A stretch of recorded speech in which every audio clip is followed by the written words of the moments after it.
Um, dois, três, testando. Som. E aí, Luciana, beleza? Tá me ouvindo?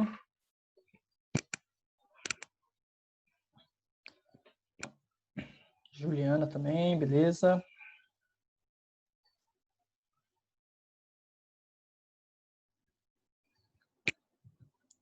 Show.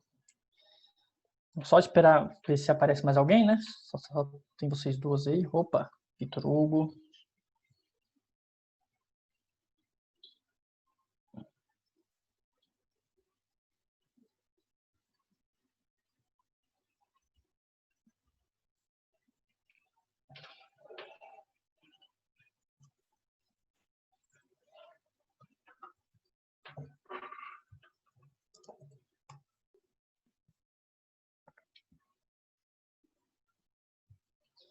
Então, gente, vamos que vamos.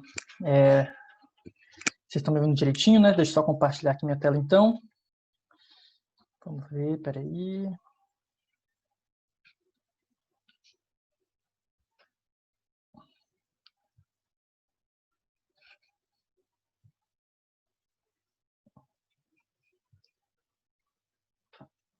Tá.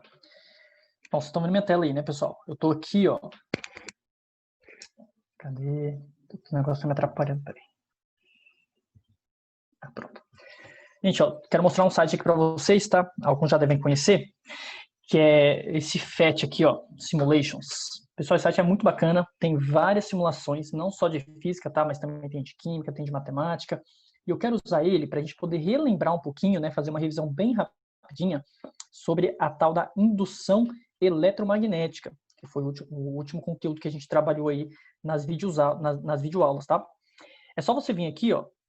Do lado esquerdo tem as matérias, né? Então, no caso, eu estou em física e eu selecionei apenas eletricidade, ímãs e circuito. Opa!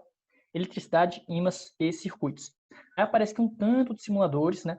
Eu vou abrir especificamente o que fala sobre lei de Faraday. Então, tá aqui, ó. Só você procurar, ó, lei de Faraday. Clicou, beleza. Agora é só clicar aqui. Tem alguns que você consegue baixar, né, no seu computador. Tem outros que você consegue abrir pelo próprio navegador da internet, tá bom? E aqui eu quero relembrar o seguinte com vocês. Ó. Deixa eu só tirar esse cara daqui de cima. Tá? Eu tenho um ímã, e esse ímã nós sabemos que produz um campo magnético ao seu redor.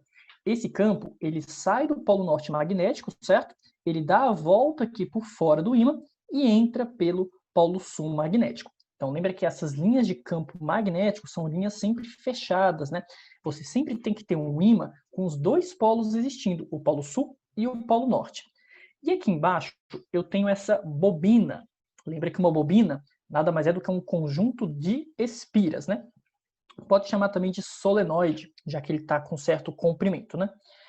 E ligado nessa bobina eu tenho uma lâmpada.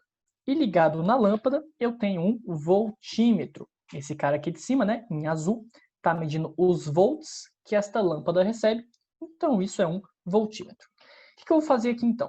Eu vou pegar esse ímã e vou aproximar ele aqui, ó, da minha bobina. Vou deixar ele bem pertinho aqui da minha bobina. Pronto, de frente para a bobina. Vocês percebem que neste momento as linhas de campo magnético que esse ímã está produzindo, elas estão entrando na minha bobina, correto? Aqui, ó, as linhas passam por dentro da bobina. Quando isso acontece, a gente diz que existe o quê, pessoal? Existe um fluxo magnético, né? Existem linhas passando por dentro da bobina.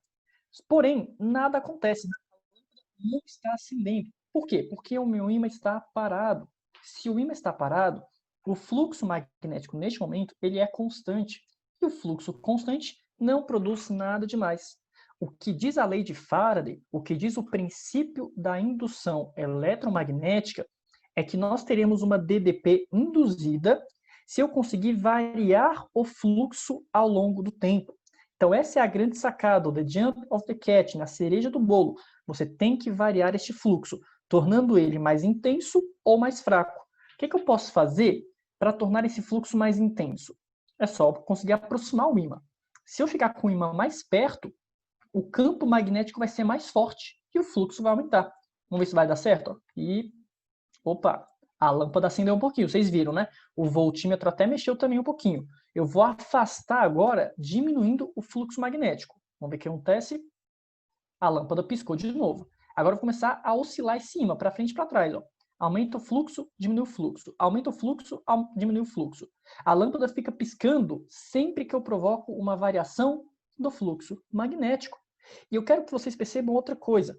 O voltímetro, ele vai mexer para um lado, depois para o outro. Para um lado, depois para o outro. À medida que eu aproximo e afasto. Aproximo e afasto. Por quê? Vem aí a lei de Lenz. A lei de Lenz diz que a corrente induzida é para se opor à variação do fluxo indutor. Então, quando eu aproximo, eu estou aumentando o fluxo. A corrente vai surgir num sentido. Quer ver? Ó? Opa, foi. Quando eu tiro, eu vou reduzir o fluxo. E a corrente vai surgir no outro sentido. Por isso que o voltímetro vai mexer para o outro lado. Quer ver? Ó? Pronto, mexeu para o outro lado. Para um lado, para o outro, para um lado, para o outro. A corrente, nesse momento, ela está alternada, né? Ela vai e volta, vai e volta, vai e volta, vai e volta. E é isso que acontece nas usinas hidrelétricas, né? A gente sempre produz nas usinas, não só hidrelétrica, na verdade, né? Usina termoelétrica, usina nuclear, a gente sempre produz uma corrente alternada, porque o nosso ímã lá dentro, ele está oscilando, né? Próximo de uma bobina. Então, à medida que eu faço isso, eu consigo produzir eletricidade. E vocês percebam o seguinte, quanto mais rápido eu faço, maior é o brilho da lâmpada. Por quê? Porque quanto mais rápido eu faço, maior é a variação, né? Mais intensa é a variação ao longo do tempo. Isso produz mais DDP induzido. Ó. Se eu ficar fazendo muito rápido, ela brilha muito intenso. Se eu faço devagarzinho, o brilho já é um pouco mais fraco. E eu vou mostrar agora outro simulador que isso fica ainda mais nítido. Olha só. Esse aqui é do mesmo site, tá? Só que seria outro simulador do mesmo site. Eu tenho uma bobina, eu tenho o meu ímã próximo dele. Neste momento, existe um fluxo magnético, né? As linhas de campo estão atravessando por dentro dessa bobina, só que a lâmpada não acende porque não possui variação. O que eu faço então? Eu vou ligar um fluxo de água. Olha que interessante. Ligando o fluxo de água, o ímã começa a girar e quando o ímã começa a girar, ele vai variando o fluxo dentro da bobina. Variando o fluxo, você consegue induzir corrente. Tá vendo os pontinhos azuis, pessoal? Esses pontinhos azuis seriam as representações dos elétrons livres. E vocês estão vendo que os elétrons vão de um lado para o outro, de um lado para o outro. Por quê? Porque o fluxo ora aumenta, ora diminui. Ora aumenta, ora diminui. Então a gente está produzindo uma corrente alternada. E se eu quero aumentar a energia, o que eu faço? Aumento o fluxo de água, girando mais rapidamente e produzindo uma corrente alternada mais intensa, né? Produzindo uma DDP induzida também maior. Quanto mais corrente de água, mais rápida a variação e mais energia você produz. É assim que funciona uma usina hidrelétrica. Pensa comigo, 4 horas da manhã, não tem quase ninguém acordado, quase ninguém está usando chuveiro, pouquíssimas lâmpadas acesas. O que eles fazem lá na usina hidrelétrica? Eles deixam as comportas só um pouquinho abertas, porque a cidade não está com muita demanda de energia. Então não tem por que ter muito fluxo de água. Quando for ali 6 horas da tarde, todo mundo chegando em casa do trabalho, ligando o chuveiro, ligando as lâmpadas, ligando a televisão, ligando o computador, a demanda de energia na cidade aumenta pra caramba. O que o pessoal lá na usina faz? Abre as comportas, aumentando o fluxo de água e aumentando a quantidade de energia produzida. Então, tudo isso é o tempo todo super calculado para a gente poder ter exatamente a quantidade de energia produzida igual à quantidade de energia demandada pelas cidades. De boas? Belezinha? Isso aqui eu achei relevante, né? Porque esse mês que a gente teve de recesso, né? Eu acho que vocês poderiam ter esquecido desse princípio de indução, que é importante pra caramba.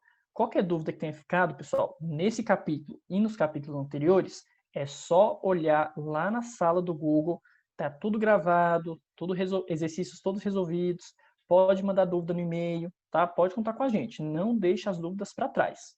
E agora, a gente vai encerrar o conteúdo com física moderna. Já era para, teoricamente, ter acabado, né, se fosse o cronograma normal, mas pelas situações, né, pelas condições que ocorreram, ficou faltando só eu terminar a física moderna. Então, só deixa eu trocar aqui. Eu estou no computador, eu vou passar para o tablet, tá? Só um minutinho, peraí.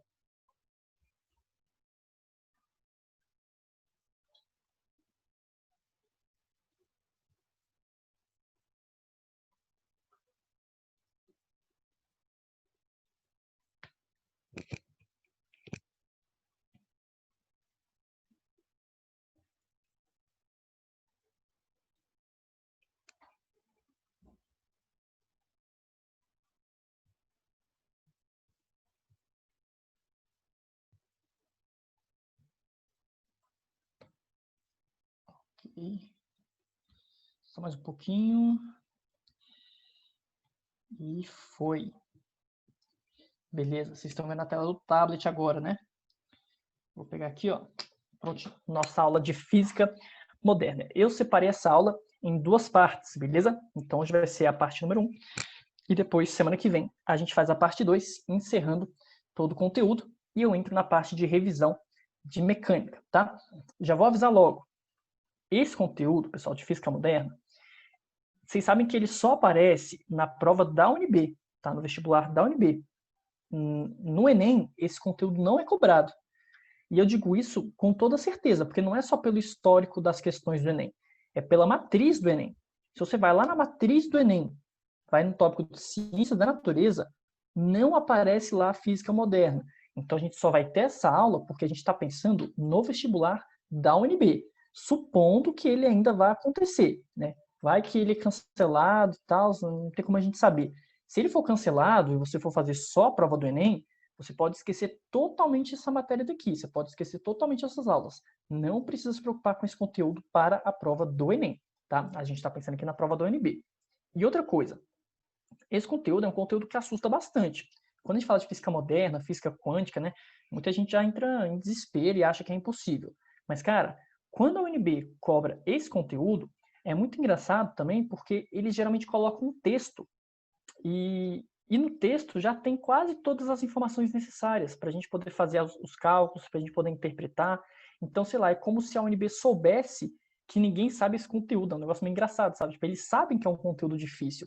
Então, quando isso é cobrado, tem todo um texto explicando, né? É quase que uma questão de interpretação. Então, assim, tem que ficar muito atento nas questões, porque se você souber interpretar bem, você consegue resolver a maioria delas sem nem ter tido essa aula daqui. Imagina tendo a aula e depois interpretando a questão. Aí vai ficar muito fácil, vocês vão conseguir tirar de letra, beleza? E alguém comentou aqui, né, o Vitor Hugo, isso cai no PAS também, com certeza, né? Para quem ainda está no colégio, como essa é a turma vespertino, né? Alguns ainda estão no colégio, PAS 3 cobra também, o PAS 3 cobra até mais que o vestibular da UNB, eu diria, viu? Porque o PAS 3 é só terceiro ano. E como é só terceiro ano, o conteúdo fica bem restrito ao terceiro ano. E aí essas questões são até mais recorrentes do que o próprio vestibular da UNB. Aí tem que saber bastante esse conteúdo, tá bom? Vamos que vamos então? Qualquer dúvida, gente, só mandar no chat ou pode ligar o microfone também, sem problema nenhum. Eu até prefiro que vocês liguem o microfone, que eu gosto de ouvir a voz de vocês, né? Ter um pouco mais de contato com vocês, tá bom? Vamos começar pelo modelo atômico de Rutherford, que é onde teve início, né, praticamente, a nossa física quântica. Esse experimento daqui, vocês já devem ter ouvido falar lá no ensino médio, lá no primeiro ano, na parte de química. Só vou retomar aqui com vocês qual que é a ideia dele. Nós temos uma finíssima lâmina de ouro e a gente vai atravessar algumas partículas alfa por essa lâmina de ouro. O que a galera descobriu? Não foi o Rutherford, tá? Foram os assistentes de laboratório dele. Mas o crédito, claro, acabou ficando para ele porque ele era o chefe do laboratório e ele que teve a grande ideia do átomo. Mas quem fez o experimento de fato não foi o Rutherford, foram seus assistentes. O que eles perceberam foi, ao incidir as partículas alfa, a maioria das partículas passavam direto pela lâmina de ouro, sem sofrer nenhum desvio. Algumas partículas apenas, pouquíssimas, eram desviadas levemente para os lados e outras partículas, ainda bem mais raramente acontecia, né?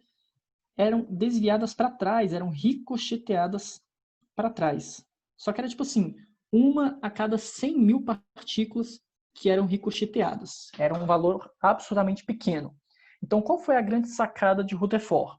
Cara, se a maioria das partículas atravessam o átomo sem sofrer nenhum desvio, Quer dizer que os átomos são formados basicamente por espaço vazio. O átomo é um grande vazio, em que toda a sua massa deve estar concentrada em um pequeno ponto no seu centro. Aí ele vai conseguir mudar, né, o modelo do pudim de passas, em que o átomo seria todo maciço, né, de certa forma, com algumas cargas negativas dentro dele. Ele vai mudar esse modelo para o modelo em que o átomo está todo concentrado, basicamente no ponto, e o espaço vazio seria a tal da eletrosfera, né, em que os elétrons estariam girando em órbitas perfeitamente circulares. Então, esse é o famoso modelo planetário do nosso átomo. E aí, as partículas alfas, né, conseguiriam passar assim, ó, pela eletrosfera sem ser desviadas. As pouquíssimas partículas que eram desviadas é porque passavam próximas do núcleo. E passando pertinho do núcleo, tinha uma repulsão elétrica que produz o desvio. E aí, só uma curiosidade, pessoal. Rutherford não foi a primeira pessoa a propor esse modelo planetário, tá? Tinha outros cientistas na época que já teorizavam de que o átomo seria parecido com os planetas, né, e tal. A diferença é que o Rutherford deixou bem claro como ele seria, né? Ele deixou bem claro que a massa dele estaria toda concentrada no núcleo e o átomo seria a maior parte dele vazio. Qual foi o grande problema? Qual que é o grande erro, digamos assim, desse modelo? O que todo mundo questionou foi, peraí, Rutherford, se o nosso elétron está girando ao redor do núcleo, então, assim como qualquer movimento circular uniforme, esse elétron tem a famosa aceleração centrípeta, né?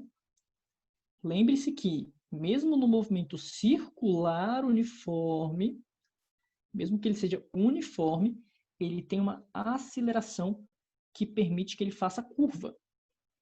E qual que é o problema da gente ter um elétron com aceleração? Toda carga elétrica, e o elétron tem carga elétrica, toda carga elétrica que possui aceleração vai emitir ondas eletromagnéticas, vai emitir a tal da radiação eletromagnética. E se ele está emitindo radiação, ele vai perder energia e vai acabar colapsando com o núcleo. Só que agora, só um comentário. Essa parte de emitir radiação, eu sempre fiquei meio sem entender quando eu aprendi essa matéria pela primeira vez, né? Lá no ensino médio. O professor falou isso para mim, eu aceitei no coração, mas beleza, né? Nunca entendi exatamente o porquê. Então agora eu quero mostrar para vocês exatamente o porquê de uma carga acelerada emitir radiação. Acompanha comigo aqui nesses lindos desenhos. A primeira imagem, a primeira figura, seria o elétron parado e as linhas de campo apontando para dentro. Lembre-se que carga negativa produz campo convergente, né? Campo elétrico convergente. Se fosse um próton, seria linhas para fora. Tá? O que eu vou fazer com esse elétron? Eu vou pegar esse elétron e vou acelerá-lo para baixo. Eu vou produzir aqui uma aceleração para baixo. O que acontece é que as linhas de campo ficam deformadas. Vocês estão vendo aí, ó, as linhas de campo sofreram deformações. O campo elétrico, ele não se propaga de forma instantânea. Então, quando o elétron tem esse deslocamento, as linhas de campo demoram para serem deformadas, né, para serem modificadas, e acabam ficando com essas curvaturas. Imagine então agora que eu vá pegar esse elétron e começar a oscilar ele para cima e para baixo, para cima e para baixo, para cima e para baixo. Essas deformações do campo vão se propagar no espaço e a gente chama isso de uma onda eletromagnética, né? Então é basicamente você ficar provocando perturbações no campo elétrico que essa carga produz. Aí depois é só vocês irem lá naquele site que eu mostrei, né? E colocar para um simulador de irradiação de cargas. Eu vou até escrever no chat para vocês não esquecerem disso depois, tá? Deixa eu só achar aqui onde é que está o chat. Pronto. Então, o nome do site, tá? Mas vai em simulações. E aí você vai escrever, ó, irradiando. Ou é irradiação. Enfim, escreve qualquer coisa do tipo. Irradiação, irradiando. Deixa eu ver aqui como é que é. Eu tava irradiando carga, é. O nome não faz muito sentido, mas é isso, ó. Irradiando carga. Aqui vocês vão ver bonitinho como é que funciona isso na prática, tá? Se quiser fazer agora, enquanto assistir a aula, também não tem problema não. Enfim, voltando para o modelo de Rutherford. Então, o grande problema era essa parte de estar irradiando, né? Provocando ondas eletromagnéticas. Se o elétron está irradiando, ele vai perder energia, e se ele perde energia, ele começa a se aproximar do núcleo até colapsar com o nosso núcleo. Então, ele vai fazer meio que uma espiral até bater no núcleo do átomo, que teria uma explosão, né? E o nosso átomo não poderia existir. Só a título de curiosidade, os cálculos da época mostram que esse átomo não iria durar mais do que 10 elevado a menos 10 segundos. Então, olha que absurdo, né? Olha como esse modelo realmente não faria muito sentido. Os átomos não poderiam durar por mais de 0,1 nanosegundo. Isso é muito pouco tempo, né? Isso é muito pouco tempo. Nenhuma matéria ficaria estável por mais que esse tempo daqui. Enfim, Rutherford não soube explicar, né? Rutherford realmente não sabia como resolver esse problema. O pessoal questionou ele na época e ele falou, realmente eu não sei por que isso não acontece. E quem vai resolver o problema? Aí sim, chega o nosso famoso átomo de Bohr, né? Modelo atômico de Bohr. Niels Bohr vai resolver esse problema. Só que ele resolve de uma forma um pouco roubada, eu diria, né? O que ele diz é basicamente o seguinte: o elétron não vai colapsar com o núcleo, porque as órbitas em que os elétrons estão girando são órbitas estacionárias. Ou seja, nessas órbitas que eles estão girando, eles não emitem radiação. Aí o pessoal perguntou, Bohr, mas por quê? Aí falou, porque é assim que funciona. Ponto final. E o pessoal aceitou e a gente ficou com esse modelo por vários e vários anos. Então é engraçado como a física funciona às vezes, né? Quando algumas pessoas me perguntam, Thales, mas por que é assim? E eu costumo responder, cara, é assim porque Deus quis. É uma piada, óbvio, né? Mas de fato é isso. A gente não explica a natureza. A gente cria modelos teóricos que vão de acordo com o que a natureza nos apresenta. Então, quando a gente fala de uma teoria, toda teoria tem postulados, né? Todo modelo teórico tem postulados. E os postulados, vocês sabem, são verdades absolutas que você não pode contestar. Então, o que ele diz é: as órbitas dos elétrons são quantizadas, ou seja, apenas determinadas órbitas são permitidas. E essas órbitas permitidas para os elétrons, por algum motivo, eles vão ficar estáveis. Eles não vão emitir nenhuma radiação. Beleza? E aqui você já percebe a origem do nome de física quântica. Quando eu afirmo que as órbitas são quantizadas, quer dizer que só podem existir em valores bem específicos, né? Bem determinados. E aqui vem a origem de física quântica. Pessoal, a palavra quântica, apesar dos pesares, né? Apesar do que a gente vê hoje em dia, a palavra quântica não tem nada de espiritual, não tem nada de sobrenatural. Qualquer coisa que você veja, assim, cura quântica, medicina quântica, terapia quântica, né? Pílulas quânticas, sal quântico. Cara, quântica não tem nada a ver com sobrenatural. A palavra quântico vem de quantizar. Quantizar vem de colocar quantidades inteiras. Quer ver um exemplo bem simples de como realmente essa palavra quantizada funciona? O nosso dinheiro, ele é quantizado. Ou seja, você só pode ter dinheiro em valores limitados de 1 centavo, 2 centavos, 3 centavos, 4 centavos e assim por diante. Tem como você colocar um produto para vender, por exemplo, por R$ 57,00, 43,5 centavos? Impossível. Esse 0,5 centavos não existe. A menor unidade do dinheiro é 1 centavo. Então, nosso centavo ele é quantizado. Basicamente, a mesma coisa vai funcionar para as órbitas dos elétrons. O elétron pode estar a uma distância x do núcleo? Não. A mínima unidade da distância vai ser essa. Depois ele vai estar a essa outra distância, depois ele vai estar a essa outra distância. Então, as órbitas elas são bem determinadas. E tem uma equação que determina essas órbitas, que aí vem o primeiro postulado de Bohr. Dá uma olhadinha nisso, gente. Massa do elétron vezes a velocidade dele, vezes o raio de órbita, tem que ser obrigatoriamente igual a n H sobre 2π. E é claro que agora eu vou colocar, né, uma legenda do que significa cada uma dessas letrinhas. Deixa eu só centralizar aqui para ficar mais bonitinho. Ok. Vamos letra por letra, tá? Esse M aqui vai ser a massa do elétron, que é um valor conhecido aí, né? Só você dar um Google que você acha. É 9 vezes 10 a menos 31 quilogramas. Esse V será a velocidade do elétron nesta órbita em que ele se encontra. Velocidade. Esse R vai ser o raio dessa órbita, que é a distância, né, até o núcleo do átomo. Então, aqui, ó, raio. Esse N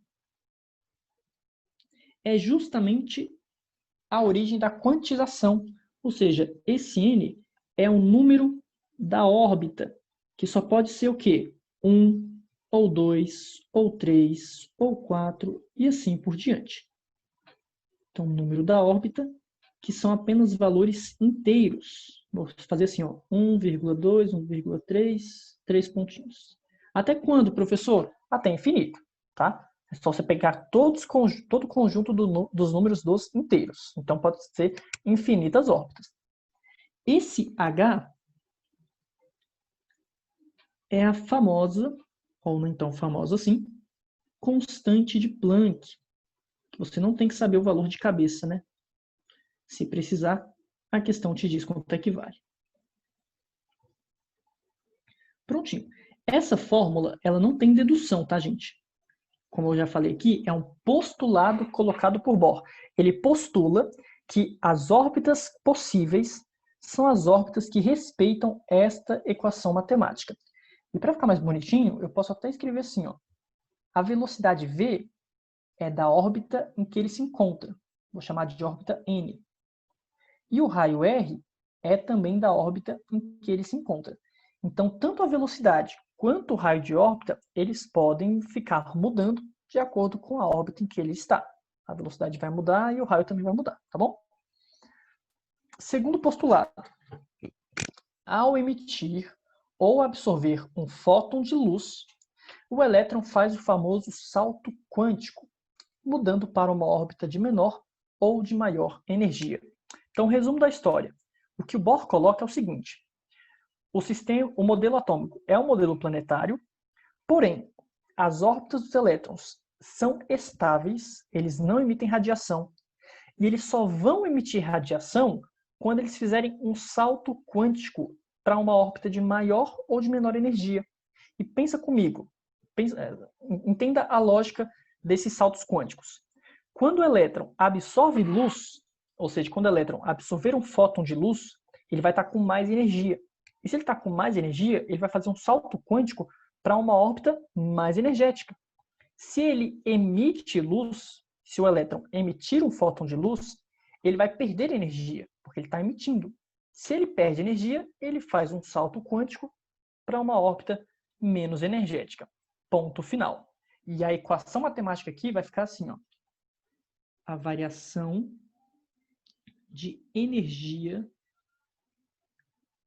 do fóton, perdão, do elétron,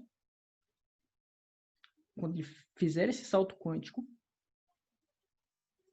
tem que ser exatamente igual à energia do fóton, que é calculada como sendo HF, em que H é a constante de Planck novamente, e esse F é a tal da frequência da luz. Ou seja, esse produto HF representa a energia do fóton que ele está absorvendo ou que ele está emitindo. Vou colocar aqui, ó, energia do fóton. Pegando valores fáceis, tá? Para ficar mais fácil de você entender.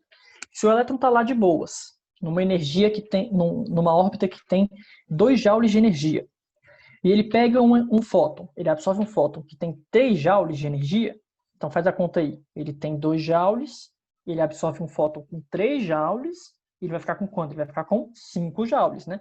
Então, ele vai passar por uma órbita cuja energia é igual a 5 joules.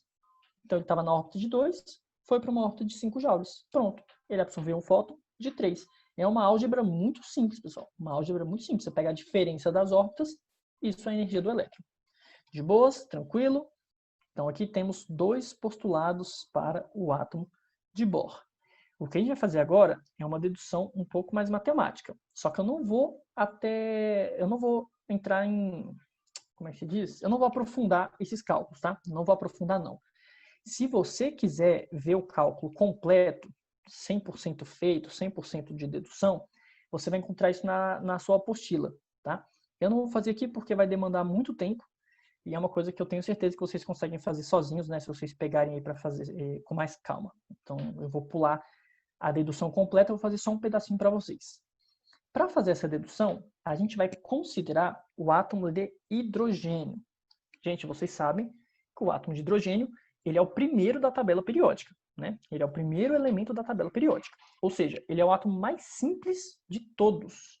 Vai ter apenas um próton e um elétron. Acabou. Um próton e um elétron.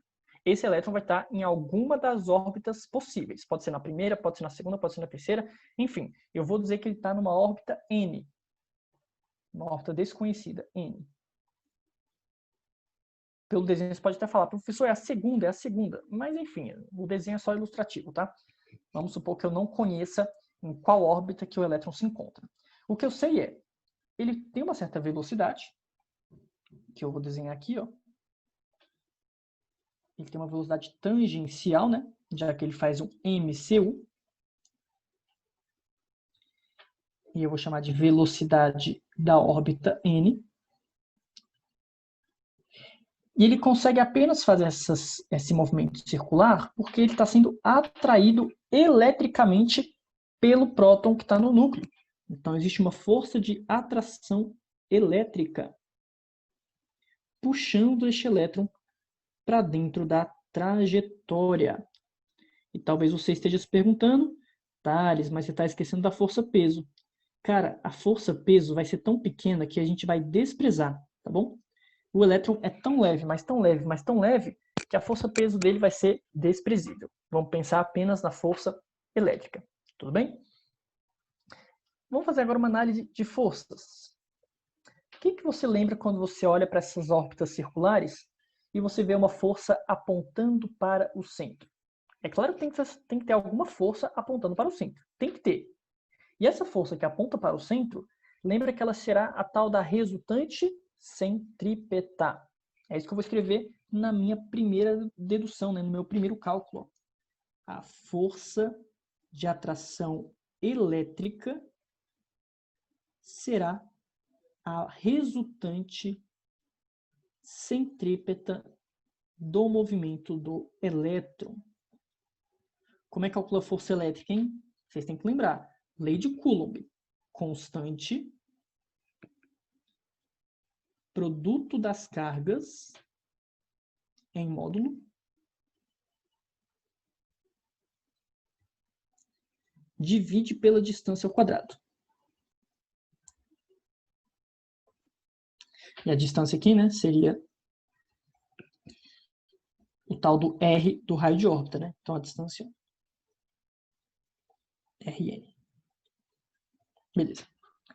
Como que se calcula força resultante centrípeta? Tem que lembrar também, ó. Massa, velocidade ao quadrado. E não divide por 2 não, hein? Divide pelo raio da trajetória. Se dividir por 2, vira energia cinética, tá bom? O que acontece aqui? Eu consigo cancelar um raio do lado esquerdo com outro raio do lado direito, certo? E outra, as cargas, tanto do elétron quanto do próton, são iguais, né? Correspondem à carga elementar. Ó. O próton tem uma carga elementar positiva, Ezinho, e o elétron tem uma carga elementar negativa, Ezinho também. Como está em módulo, esse negativo não vai fazer a menor diferença, né? Vai ficar assim, ó, constante, carga elementar ao quadrado, dividido pelo raio de órbita. E do lado direito vai ficar massa vezes a velocidade ao quadrado. Pronto, eu já tenho aqui uma equação. Só para ficar mais bonitinho, eu vou isolar a velocidade de órbita. Vai ficar carga elementar, raiz de constante eletrostática, dividido pela massa e o raio de órbita. Ah, Thales, tem que decorar isso? Não, de jeito nenhum. Mas eu só quero que você faça uma pequena interpretação comigo. Ó. Acompanhe comigo na interpretação. Você está vendo que o raio de órbita e a velocidade de órbita estão inversamente proporcionais. Ou seja, quanto mais afastado está o meu elétron, menor será a sua velocidade. Então, na primeira órbita, né, que é a mais próxima, ele está bem rápido, e nas últimas órbitas, né, nas mais afastadas, o elétron já está mais devagar. E o período da órbita também vai ter essa mesma relação. Né? Numa órbita mais próxima, o período é bem pequeno, ele faz a órbita bem rapidamente.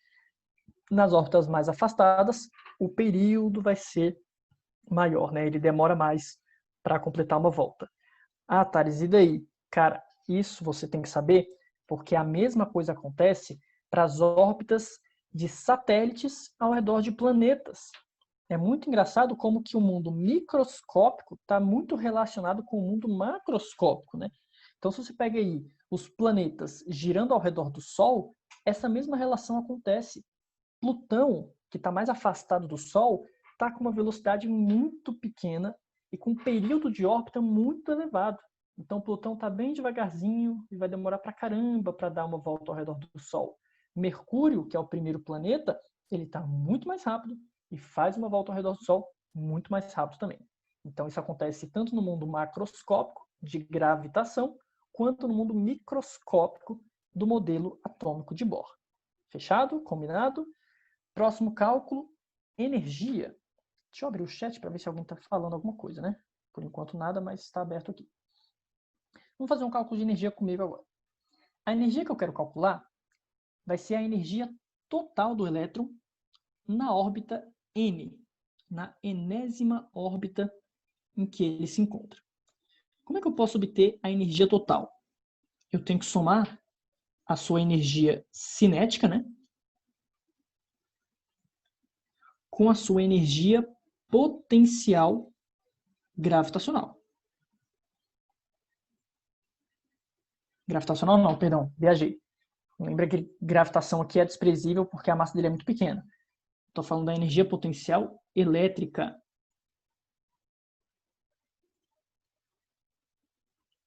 Prontinho.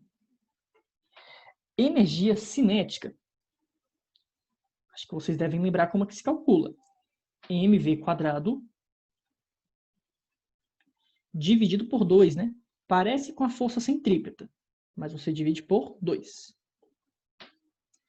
E a energia potencial elétrica parece muito com a força elétrica. Só tem duas diferenças. Primeiro, as cargas não vão ficar em módulo, tá? Vai ficar Q1 vezes Q2, sem ser em módulo. E a distância não fica ao quadrado. Então, aqui eu vou dividir apenas por raio de órbita. A distância não fica ao quadrado, porque eu estou falando de energia potencial e não de força elétrica. Tudo bem? Vamos fazer aqui agora o cálculo. Essa velocidade, eu já vou usar o resultado que eu obtive aqui, ó, para fazer uma substituição. Jogando aqui dentro vai ficar como? A energia da enésima órbita é igual a m sobre 2. E agora, elevando todo aquele resultado ao quadrado, fica carga elementar ao quadrado, constante eletrostática, sobre a massa e o raio de órbita.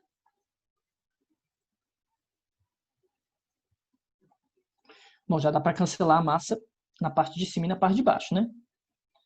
No numerador e denominador. Beleza. O lado direito da equação vai ficar assim, ó, vai ficar negativo. Porque a carga do elétron, ela é negativa. Divide por raio de órbita. Enfim, resolvendo aqui agora, a gente obtém esse resultado para a energia total. Ó. Vai ficar menos constante carga ao quadrado dividido por 2 Rn. De novo, tá? Eles têm que decorar isso? Não, gente, jamais. Não estou fazendo essas contas para vocês decorarem. Eu quero apenas que você interprete aqui também. Ó. Vem comigo na interpretação. Quanto maior o raio da órbita, então menor será a energia do elétron. Correto? Só que não. Só que não. Presta muita atenção, gente. Quanto maior o raio de órbita, o que acontece com a energia total do elétron? Parece que diminui, porque isso está parecendo uma relação inversamente proporcional, né? E por que eu digo que está parecendo uma relação? Porque aqui eu estou com um sinal de menos, ó. Isso muda tudo, cara. Isso muda tudo. Esse sinal de menos aqui vai fazer o seguinte, ó. Quanto maior o raio de órbita, menos negativo a minha energia fica. Se ela fica menos negativa, o número está aumentando, a energia está aumentando. Então, por mais que pareça uma relação inversamente proporcional, na verdade é o contrário. É uma relação diretamente proporcional. Não diretamente, né? Enfim, mas é uma relação que é proporcional. A energia aumenta quanto mais distante for a minha órbita. Então, presta atenção, vou repetir. As órbitas mais distantes, mais afastadas, são as órbitas de maior energia. Tem que saber disso. As órbitas mais afastadas são as órbitas de maior energia. E as órbitas mais próximas são as de menor energia. Por isso, pessoal, que o elétron começa ocupando a primeira órbita. Se a gente pensa no modelo no átomo do hidrogênio, que tem apenas um elétron, onde que você espera encontrar esse elétron? É na primeira órbita, que é a chamada órbita fundamental, estado fundamental do elétron. Ele tende a estar na primeira órbita possível, a não ser que ele seja excitado pela absorção de um fóton. Se ele absorve um fóton, ele sai da primeira órbita e salta para órbitas mais energéticas, que estão mais afastadas do nosso núcleo. Tudo bem? De boas? E aqui só uma curiosidade. Esse sinal de menos, ele mostra que nós temos um estado ligado. A gente chama assim na física, tá? Energia negativa quer dizer que é estado ligado. Ou seja, o nosso elétron está literalmente ligado ao núcleo do átomo. O que acontece se a energia dele chegar a zero? Quer dizer que ele se afastou tanto, mais tanto, mais tanto, que ele não está mais ligado ao núcleo do átomo. Ou seja, se você fornecer energia suficiente para o elétron para que ele tenha uma energia zero, é porque ele já está numa órbita infinitamente distante e já se desligou do núcleo do átomo. Você fez a chamada ionização. Ionizar um átomo é você conseguir tirar um elétron dele. De novo, ionizar um átomo é você conseguir tirar um elétron dele. E isso acontece quando o elétron vai para uma energia zero ou maior do que zero. Tudo bem? Beleza? Agora eu vou pular um pouco dos cálculos. Eu vou pular. O que você vai fazer basicamente é um sistema. Assim, você vai fazer se quiser, tá? Se quiser. Se não, realmente não precisa. Mas se você quiser, vai fazer um sistema com essas três equações aqui, ó. Essa primeira equação, que vem do primeiro postulado. Essa segunda equação, que veio do cálculo de forças. E essa terceira equação, que veio do cálculo de energia. Tá tudo bem bonitinho na apostila de vocês, tá? Você vai fazer um tanto de cálculo, até chegar nesse resultado final aqui, ó. A energia do elétron na enésima órbita é igual a menos 13,6 sobre N ao quadrado elétron-volts. Então, essa equação aqui, ó, é a energia do elétron. Tudo calculado já para você na unidade de medida de elétron-volts. Thales, não poderia ser em Joule? Poderia ser em Joule. Só que no nível microscópico, a gente costuma usar muito mais o elétron-volt ao invés do Joule. Por que, Thales? Porque, como as energias são muito pequenas, é melhor trabalhar com uma unidade diferente do Joule, para os números não ficarem... Peraí, rapidão que meu WhatsApp tá tocando aqui, fica fazendo um barulhinho chato pra caramba. Peraí. Mixer de voltagens. Pronto.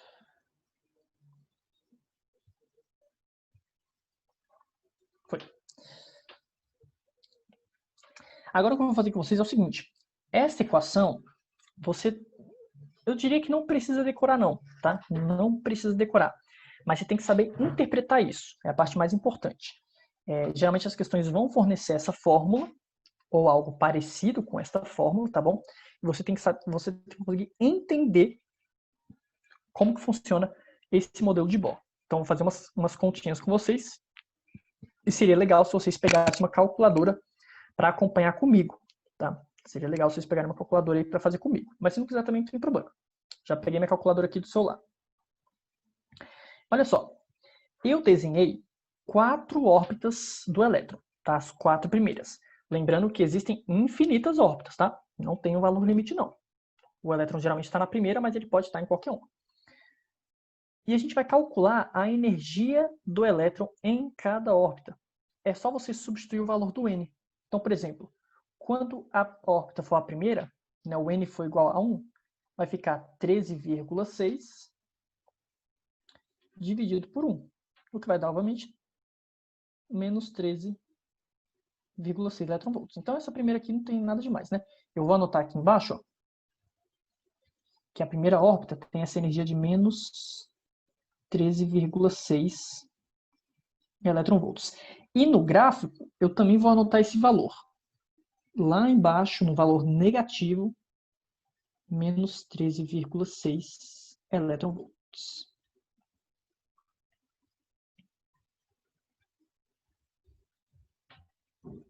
Perceba que no meu gráfico, gente, o zero está lá em cima, viu? O zero está aqui, ó. Então, por isso que eu estou fazendo aqui para baixo, porque eu estou com energias negativas, tá bom? Eu faço aqui assim. Prontinho. Então, essa é a energia da primeira órbita. Vamos pegar agora o N igual a 2, órbita número 2. Como é que vai ficar? Menos 13,6 dividido por 2 ao quadrado. Então, fica menos 13,6 sobre 4. Faz aí na calculadora comigo. 13,6 dividido por 4. Isso vai dar 3,4. Vou anotar aqui tanto na figura quanto no gráfico. Mas olha no gráfico, gente. Olha o gap da energia. Eu fui de 13,6 para 3. Putz, então tá lá em cima. A diferença de energia foi bem grande. Da primeira para a segunda órbita. Menos 3,4 elétron-volts. Segue o jogo, vamos pegar o próximo. Já deu para entender, né, pessoal? Agora coloca n igual a 3. Contar ao quadrado vai ficar 9. 13,6 sobre 9, mais ou menos 1,51.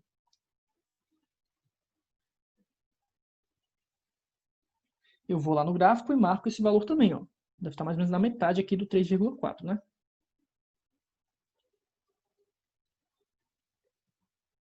N igual a 3.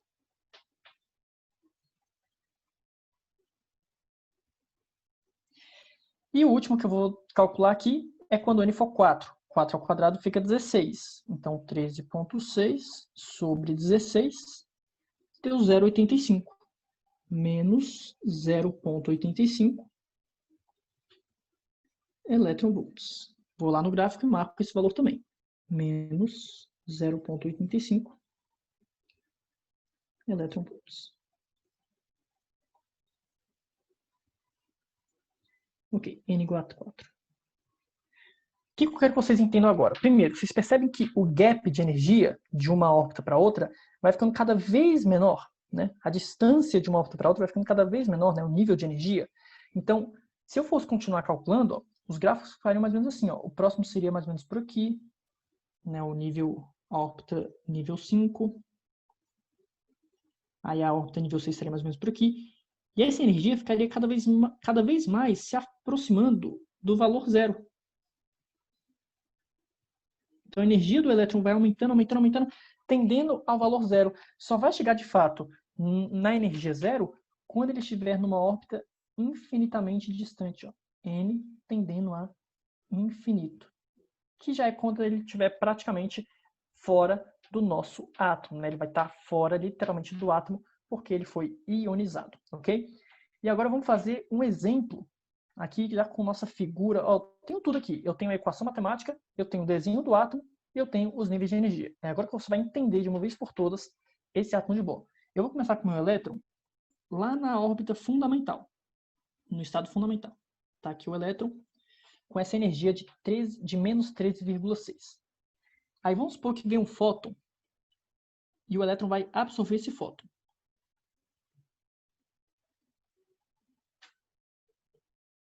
Pronto, fóton.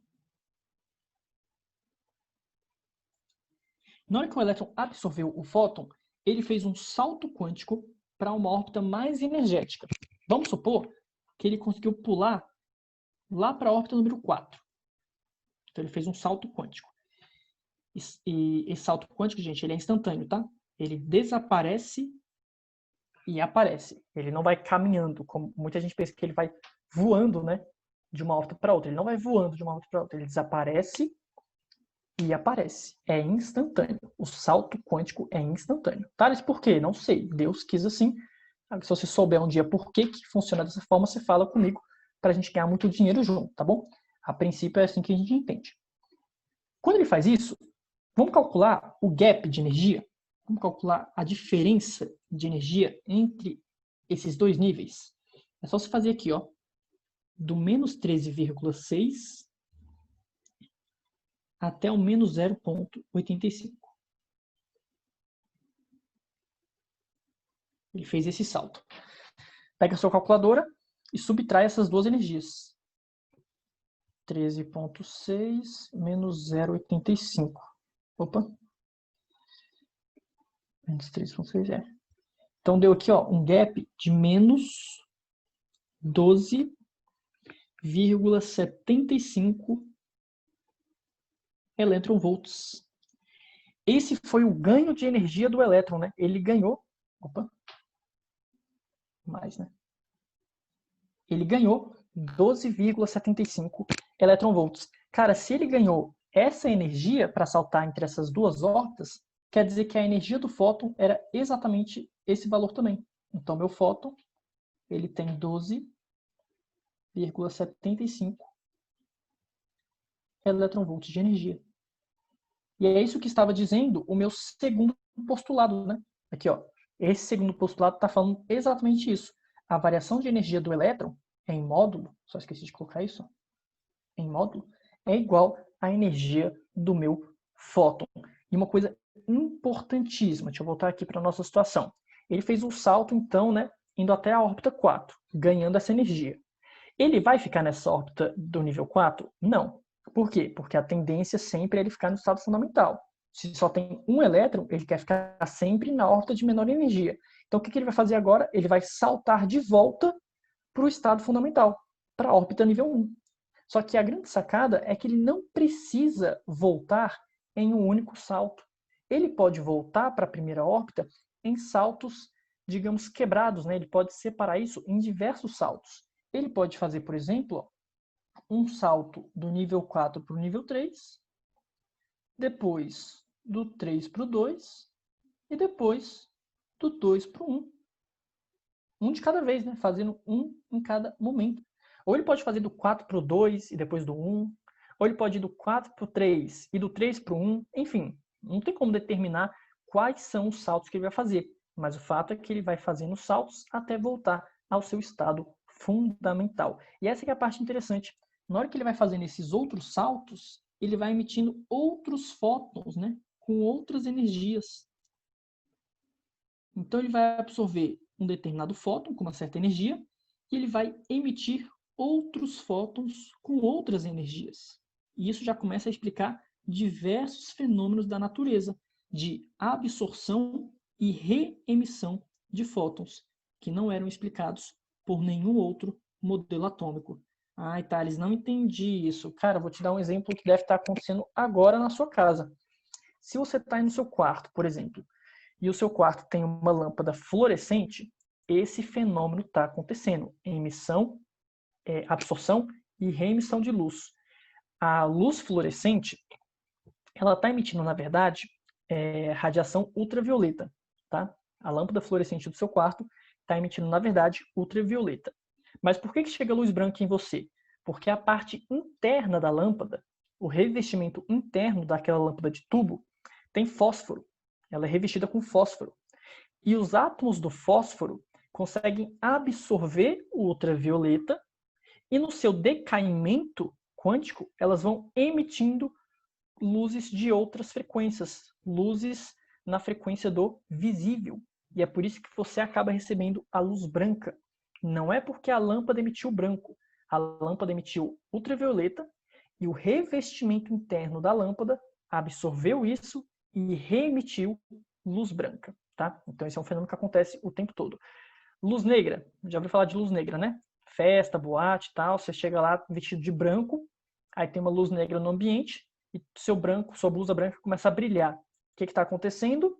A absorção de ultravioleta e reemissão de luz visível que vai parecer branco aos nossos olhos. Deu para entender, gente?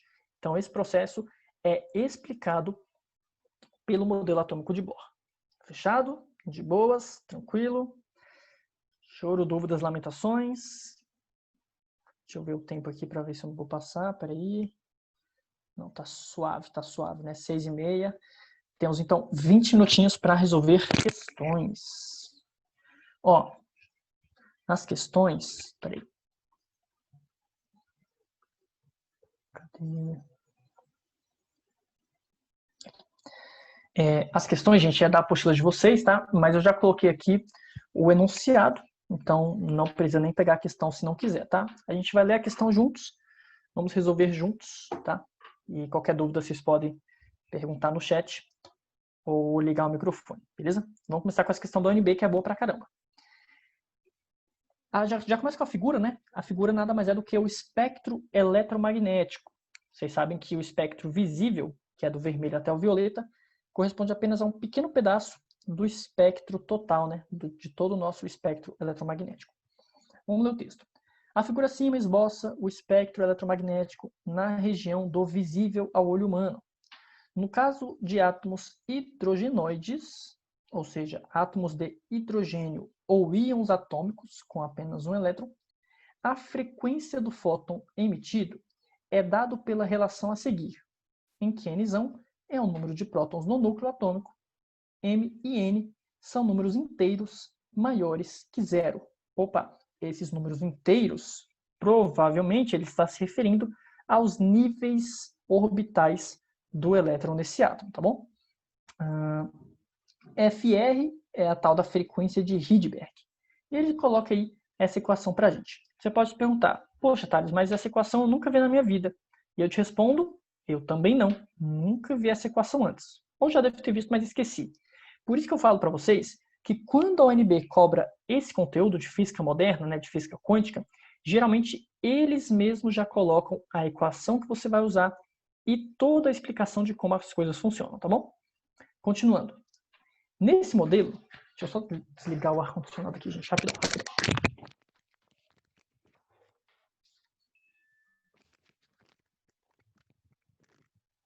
Beleza. Nesse modelo, fluorescência é definida como o fenômeno quântico que ocorre quando um átomo absorve um fóton com comprimento de onda na região do ultravioleta e emite fótons na região do visível, devido às transições eletrônicas internas ao átomo. Bom, foi o que eu acabei de comentar com vocês, né? A partir dessas informações, julgue os itens a seguir, considerando que o íon de hélio, gente, presta atenção, hélio, ele está no segundo, ele é o segundo elemento da tabela periódica. Vocês devem lembrar, né? Vem o hidrogênio, para a câmera, eu não sei qual que eu faço, né? Enfim, vem o hidrogênio, aí logo em seguida vem o hélio lá do outro lado. Se ele é o segundo lado da tabela periódica, quer dizer que ele tem 2 elétrons e 2 prótons, tá? O hélio, o átomo de hélio tem 2 elétrons e 2 prótons. Só que ele é um íon com um sinal de mais, quer dizer que ele perdeu um elétron. Então ele tem 2 prótons e apenas um elétron, tudo bem? Enfim, ele está no estado fundamental, então o elétron está na primeira órbita, e ele absorveu um fóton com comprimento de onda na ultravioleta, o que proporciona uma transição eletrônica entre os níveis 1 para o 4. Ou seja, o elétron estava na primeira órbita, no primeiro nível eletrônico, e ele foi para o quarto nível, né, para a quarta órbita. Desconsidere o recuo do átomo. Bem, afirmativa 1. De acordo com a teoria ondulatória da luz, as ondas com comprimento de onda no espectro eletromagnético propagam-se no vácuo. Até aí tudo bem. As ondas eletromagnéticas propagam-se no vácuo, excetuando-se aquelas cujo comprimento de onda se situa na região de ondas de rádio. Aí não tem nada a ver, né? Tem nada a ver. Todas as ondas, incluindo as ondas de rádio, propagam-se no vácuo, né? Todas as ondas eletromagnéticas propagam-se no vácuo. Talvez o que ele quis confundir aqui foi o seguinte: ah, professor, a onda de rádio, como eu estou escutando, é uma onda sonora e ela não se propaga no vácuo. Cara, não tem nada a ver. A onda de rádio é uma onda eletromagnética que, ao chegar numa antena, é convertida para ondas sonoras, tá bom? Mas ondas de rádio são ondas eletromagnéticas. Item 2. No modelo acima apresentado, o fóton de maior comprimento de onda que pode ser emitido no processo de volta ao estado eletrônico fundamental situa-se na região do visível, entre as cores violeta e azul. Pronto, gente, está aí uma questão bem complicada, em que vai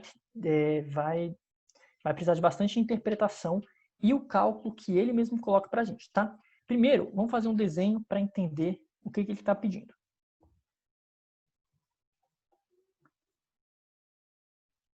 Temos aqui 2 prótons no núcleo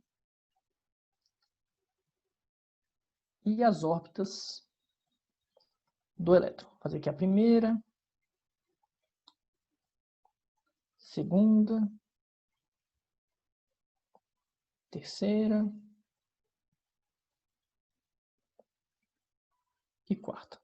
Então, 1, 2, 3, 4. Estava lá o meu elétron na primeira órbita. Ele absorve um fóton de luz na região do ultravioleta e faz um salto quântico para a órbita de nível 4. Beleza, é isso que ele falou que aconteceu. Agora vamos voltar para a pergunta. O fóton de maior comprimento de onda que pode ser emitido no processo de volta ao estado eletrônico fundamental. Aí foi o que eu falei para vocês. Muita gente faria o que agora? Poxa, professor, se ele foi do primeiro para o quarto, então agora ele vai voltar direto para o primeiro, né? Voltando ao estado fundamental. Não obrigatoriamente. Ele não precisa fazer um salto direto do nível 4 para o nível 1. Ele pode fazer esse salto em etapas, né? Do 4 para o 3 e assim por diante. E como ele pede o fóton emitido de maior comprimento de onda, analisa comigo, pensa comigo. A energia do fóton é igual a HF, energia do fóton emitido, certo? Fóton.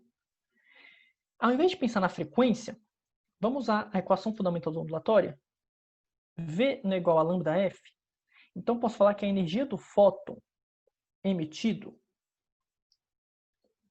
vai ser H V sobre lambda. Ou seja, presta atenção aqui na proporção matemática, hein? Se eu quero emitir um fóton com maior comprimento de onda, é porque eu estou procurando o fóton emitido que possuirá a menor energia. Então, a pergunta é, voltando do estado 4 para o estado 1, qual fóton de menor energia que ele vai emitir? Deu para entender? De novo, voltando do estado 4 para o estado nível 1, qual fóton de menor energia que ele vai emitir? Cara, o de menor energia é se ele fizer um salto do nível 4 para o nível 3. Que são as duas órbitas com menor gap de energia entre eles. Ah, tá, mas ele tem que voltar para o primeiro. Tudo bem, depois ele volta, do 3 para o 1, enfim. Tanto faz, não interessa. Mas se eu quero o de menor energia, eu vou pegar um salto do 4 para o 3.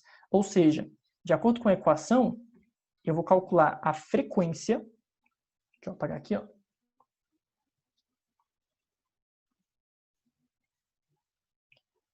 Eu vou calcular a frequência emitida ao saltar do 4 para o 3.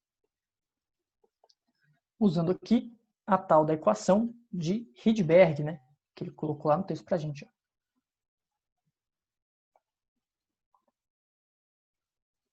Rydberg. Agora é só matemática, pessoal.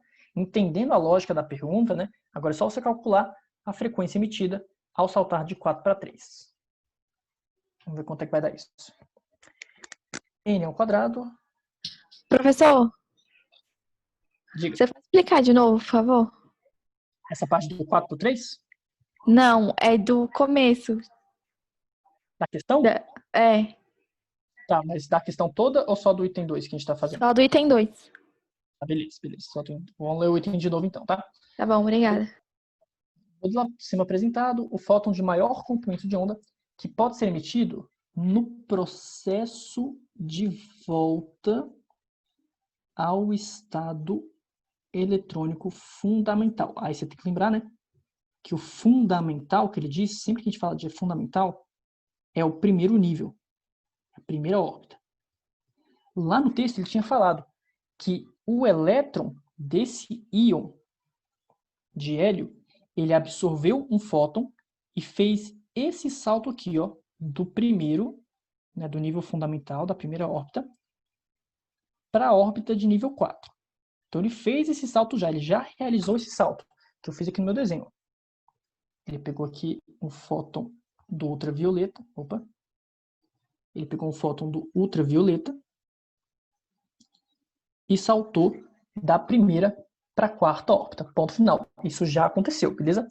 Aí o que ele quer saber é, voltando, porque ele vai voltar, né? Ele vai fazer o decaimento agora. Ele foi excitado e vai fazer o decaimento. Voltando do nível 4 para o nível 1, qual fóton de menor energia que ele pode liberar? O fóton de menor energia, você tem que pegar ali o menor gap possível, né? De 4 para 1. O menor gap possível vai ser um salto do 4 para o 3, em que ele vai emitir um outro fóton de luz, que a gente vai ter que descobrir qual será a frequência no espectro eletromagnético. Né? Então, eu quero saber qual fóton que ele vai emitir nesse salto do 4 para o 3. Tudo bem? Quem tinha perguntado aqui? Beleza. Beleza, Vitor? De boas. Agora vamos fazer um cálculo. E como é que eu vou fazer esse cálculo? Eu vou pegar a equação que ele deu, né? Vou pegar lá a equação que ele deu, a frequência ao saltar de um nível para o outro. Vamos pegar esse carinha daqui.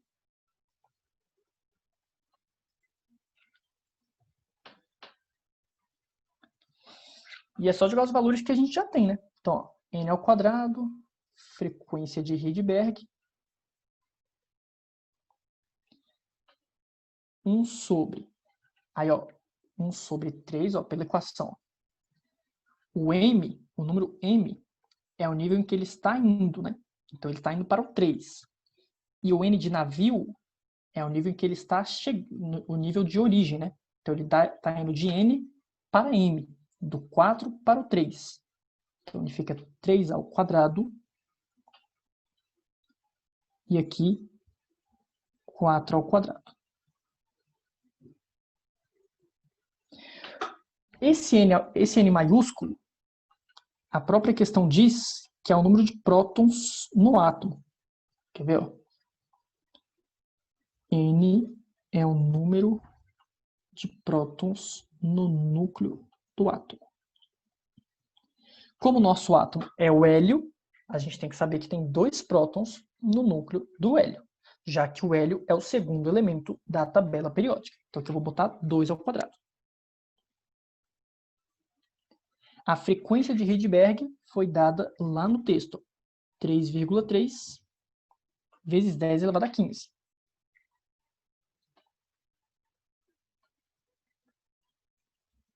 Beleza. E agora aqui vai ficar 1 sobre 9 menos 1 sobre 16. Gente, agora é calculadora, né? Como é a prova do vestibular do UNB, a gente pode usar a calculadora com a consciência tranquila. Se fosse uma questão do Enem, né? A gente tentava fazer aqui de cabeça o máximo possível. Vou pegar a calculadora do meu celular, vocês podem acompanhar aí para ver se eu estou fazendo certinho, tá?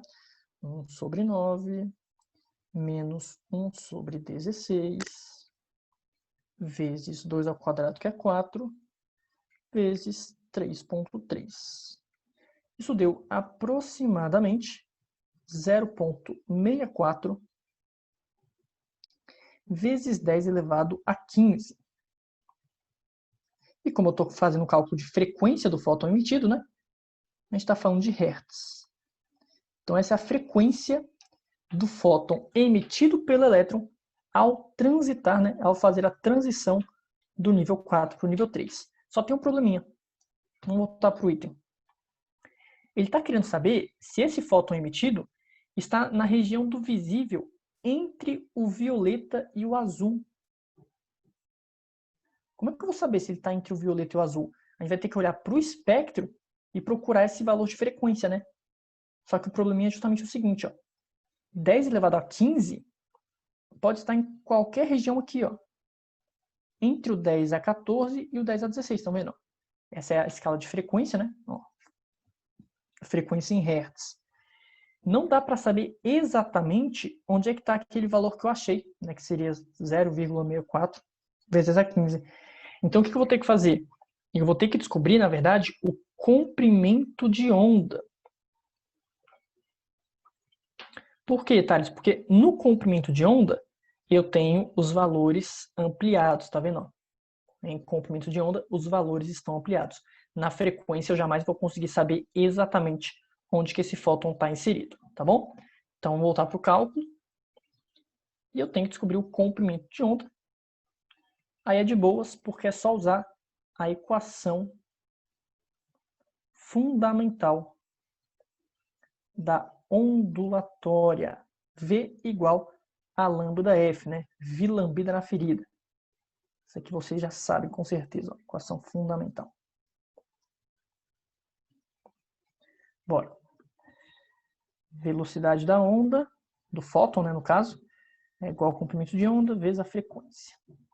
Ah, Thales, qual que é a velocidade da onda? Cara, toda onda eletromagnética se propaga no vácuo, né?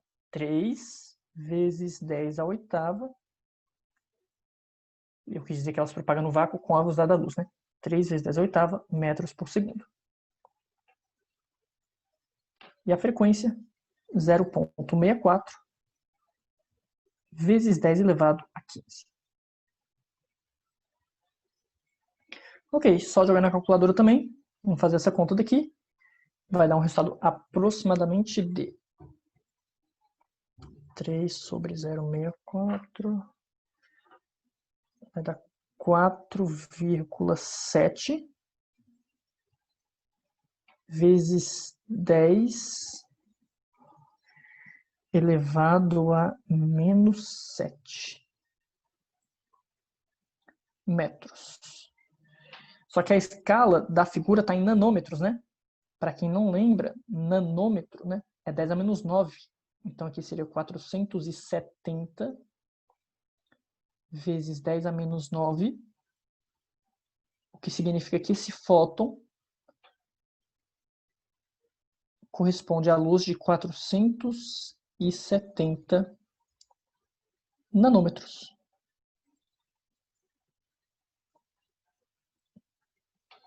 Vamos ver onde é que está esse fóton de luz? Volta para a figura aqui, ó.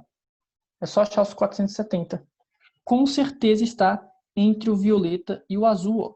entre 400 e 500. 470 deve estar por aqui mais ou menos, né? Na figura. 470. Logo, o item está correto, né? Ele vai emitir um fóton que estará situado entre o azul e o violeta. Questão difícil, viu, pessoal? Questão difícil. E sendo bem sincero com vocês, é um item tipo A, velho. Item tipo A. Na prática, na hora da prova, não é o item que vale a pena você responder, tá? Então, você tem que ter essa habilidade de perceber na hora, o mais rápido possível, se esse item é fácil, se ele é médio ou se ele é difícil. Se ele é difícil, cara, você pula, nem tenta, pula logo e você só volta nele se sobrar tempo. E não é porque eu estou duvidando da sua capacidade, pelo amor de Deus. É questão de tempo, otimizar o tempo. Por mais que você consiga resolver essa questão, é uma questão que deu trabalho pra caramba. A gente teve que interpretar muito, fazer muito cálculo. Então é melhor você pular e voltar nele depois. Só valeria a pena mesmo se talvez fosse um item tipo B de bola, ou uma questão discursiva, né, que você tivesse que escrever a lógica por trás do salto quântico, aí tudo bem. Mas uma questão tipo A, velho, deixa quieto, depois você volta, tá bom? O item 3 é mais fácil. O item 3 é muito mais de boa, quer ver? Ó? A soma algébrica das energias de todos os fótons emitidos nos decaimentos eletrônicos até o elétron atingir o estado fundamental novamente é maior que a energia do fóton absorvido pelo elétron. Cara, isso não faz sentido. Isso não faz sentido. Deixa eu voltar aqui na figura. Ó. O que ele está me falando é basicamente o seguinte. Ó. Na hora que ele voltar do nível 4 para o nível 1, ele vai voltar emitindo outros fótons com outras energias, né? Vamos supor que ele emite aqui, ó, pulando do 3 para o 1, um fóton aqui na região do verde. Só como exemplo mesmo, né? Não sei se seria isso não, mas só para servir de exemplo. Então, vamos supor que na volta ele emitiu 2 fótons, entendeu? Ele absorve um fóton no ultravioleta e ao retornar para o estado fundamental, ele emitiu 2 fótons. Tá? Eles poderiam ser 3? Poderiam, mas eu estou supondo que sejam 2. O raciocínio vai ser o mesmo, tá? Vamos supor que o fóton que ele absorveu de primeira tinha uma energia de 12 eletronvolts. Cara, obrigatoriamente, os fótons que ele for emitindo tem que somar uma energia total de 12 eletronvolts.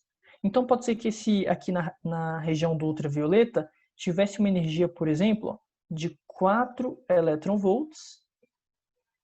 E aí o segundo fóton emitido vai ter obrigatoriamente uma energia de 8 eletronvolts. Enfim, ao retornar para o primeiro estado novamente, o gap de energia vai ser o mesmo, né? Ele ganhou uma energia e depois ele tem que perder essa mesma energia. Não tem como ele perder mais energia do que ele ganhou, ou perder menos energia do que ele ganhou. Ele ganha e perde a mesma coisa. Então, se eu for somando os fótons emitidos, as energias de todos os fótons emitidos tem que dar a mesma energia do fóton que foi absorvido inicialmente. Tudo bem? É uma questão que faz todo sentido pensando na conservação de energia do nosso elétron. Então, vou marcar que o terceiro item está errado, porque ele falou maior e o correto seria igual. Prontinho. 3 questões de física moderna do vestibular da UNB resolvidos. Gente, tem questões lá na apostila que são mais fáceis do que essa, né? E tem questões também no mesmo nível, questões da prova do PAS, tá? Vou pedir para que vocês resolvam até a questão. Deixa eu abrir aqui, peraí. Vocês vão resolver da questão número 1 até a questão número 7, tá bom? Anota aí. Resolvam da questão número 1 até a questão 7. Então, são poucas questões de átomo de Bohr, tá? Vocês veem que não são muitas. Questão 1 até a questão 7. São todas muito parecidas até vocês pegarem o jeito. Na próxima aula, eu vou falar do efeito fotoelétrico e um pouquinho só de relatividade. Thales, por que um pouquinho só de relatividade? Porque relatividade é um pouco mais difícil de ser cobrado e é um tópico muito complicado, tipo assim, que não dá para falar de relatividade 100%, é impossível basicamente. Então vou dar apenas noções de relatividade caso apareça isso em alguma prova para vocês. Combinado? De boas? Tamo junto. Valeu pela paciência. Já deu nosso horário, então não vou me estender muito mais. Vou colocar essa aula gravada lá na sala do Google, tá? Qualquer coisa, manda e-mail. Lembra que tem nosso e-mail de dúvidas. Apareçam nos plantões, tá? Estamos sempre à disposição para vocês, pessoal. Até mais. Valeu, Juliana. Até mais.